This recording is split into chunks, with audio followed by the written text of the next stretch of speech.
A'udzu billahi minasyaitonir rajim. Bismillahirrahmanirrahim. Assalamualaikum warahmatullahi wabarakatuh. Alhamdulillahirabbil alamin. Pada kesempatan yang mulia ini, di bulan suci Ramadan ini, kita masih diberi kesempatan untuk bersama-sama menyimak atau mengambil hikmah yang ada pada bulan suci Ramadan.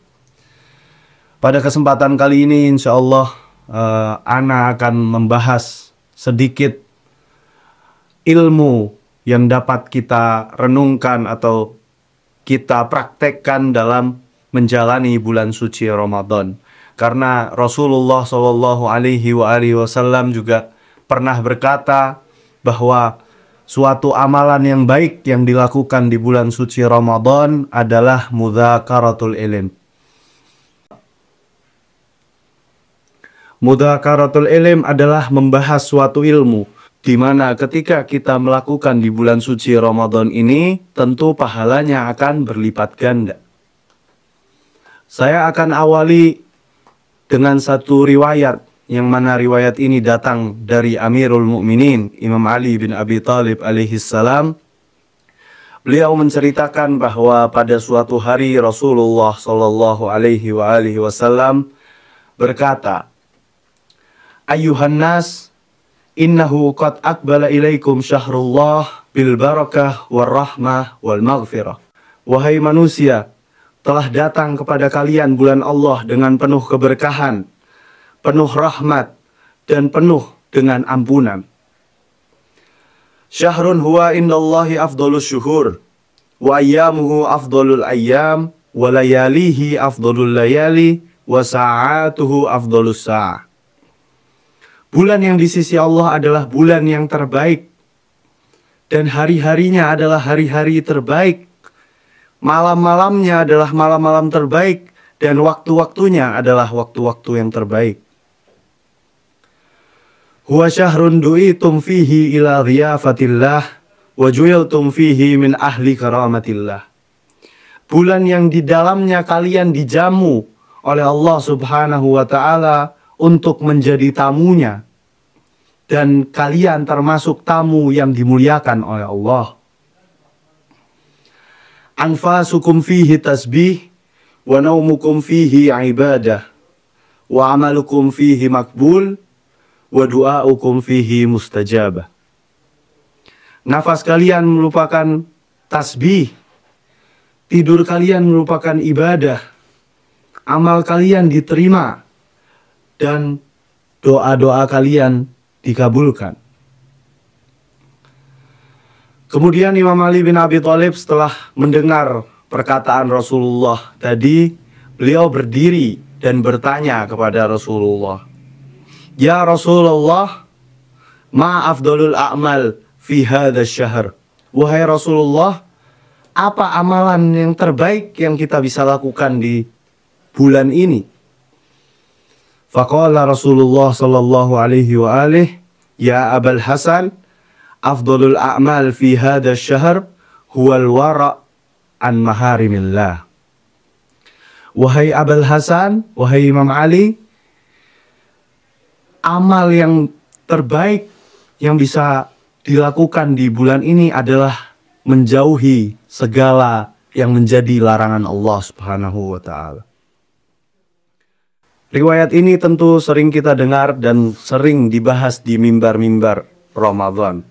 Kita tidak asing dengan riwayat yang tadi saya sebutkan, bahwa bulan Ramadan adalah bulan yang penuh dengan keistimewaan, bulan yang penuh dengan keagungan, bulan yang penuh dengan ampunan, bulan yang penuh dengan rahmat. Kemudian Allah juga menjadikan bulan Ramadan seperti yang disebutkan di riwayat tadi, menjadikan kita sebagai hambanya, menjadikan kita sebagai hambanya, menjadi tamu-tamunya Allah. Tidak hanya sebatas itu, Allah menjadikan kita tamu yang dimuliakan olehnya. Kemudian di riwayat tadi juga disebutkan bahwa Allah menjadikan nafas kita sebagai tasbih, tidur kita sebagai ibadah, anfasukum fihi tasbih wa naumukum fihi ibadah. Dan amal-amal kita diterima serta doa-doa kita dikabulkan. Di sini saya akan sedikit membahas tentang dua hal yang sering kita dengar dalam riwayat yang disampaikan oleh Amirul Mukminin tadi, bahwa naumukum fihi ibadah wa anfasukum fihi tasbih. Tidurnya kalian di bulan suci Ramadan adalah ibadah dan nafasnya kalian di bulan suci Ramadan adalah tasbih. Apa maksud dari dua hal ini? Tidur adalah ibadah dan nafas adalah tasbih. Apakah semua orang ketika bulan Ramadan, memasuki bulan suci Ramadan, itu tidurnya dihitung sebagai ibadah dan nafasnya dihitung sebagai tasbih? Tentu saja tidak. Karena Rasulullah Shallallahu Alaihi Wasallam pernah menyampaikan syarat orang yang ingin dihitung tidurnya sebagai ibadah dan nafasnya adalah tasbih. Rasulullah mengatakan bahwa seseorang masuk dalam kategori tersebut adalah orang-orang yang tidak mencaci saudaranya, tidak melakukan gibah kepada saudaranya, tidak menjelekkan saudaranya. Orang-orang seperti itu yang akan dihitung tidurnya adalah ibadah dan nafasnya adalah tasbih. Dalam kitab Biharul Anwar, Imam Ja'far As-Shadiq menjelaskan ada 30 kriteria di mana orang yang ingin tidurnya dihitung sebagai ibadah dan nafasnya dihitung sebagai tasbih. Di sini saya akan menyebutkan beberapa dari 30 yang ada di dalam kitab Biharul Anwar. Imam Ja'far mengatakan yang pertama, orang yang memasuki kategori tersebut adalah orang-orang yang tidak ada unsur riya dalam menjalankan puasa di bulan Ramadan. Tentu saja ketika kita berpuasa, tapi puasa kita hanya untuk dilihat oleh orang lain, hal ini akan membatalkan syarat untuk orang yang ingin dihitung tidurnya sebagai ibadah dan nafasnya adalah tasbih. Kemudian yang kedua, Imam Ja'far As-Shadiq menyebutkan bahwa orang yang ingin dihitung nafasnya adalah tasbih dan tidurnya adalah ibadah adalah orang-orang yang tidak mengganggu orang lain. Tentu hal ini sama seperti yang dikatakan Rasulullah Shallallahu Alaihi Wasallam. Kriteria ini sama yang dikatakan oleh Rasulullah. Kemudian yang berikutnya, Imam Ja'far menyebutkan bahwa orang yang ingin dihitung tidurnya sebagai ibadah dan nafasnya adalah tasbih adalah orang yang tidak mencaci maki serta menghina orang lain. Seperti yang dikatakan Rasulullah lagi-lagi. Kemudian yang berikutnya, orang-orang yang ingin dihitung tidurnya adalah ibadah dan nafasnya adalah tasbih adalah orang-orang yang ketika menjalankan puasa tidak berbohong.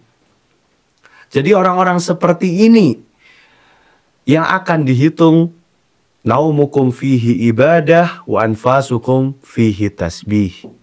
Kemudian muncul pertanyaan ketika seseorang menjalankan puasa tanpa ada unsur riya, tanpa ada berbohong, tidak mencaci maki orang lain, hanya sebatas menahan lapar dan minum dari mulai subuh sampai waktu maghrib.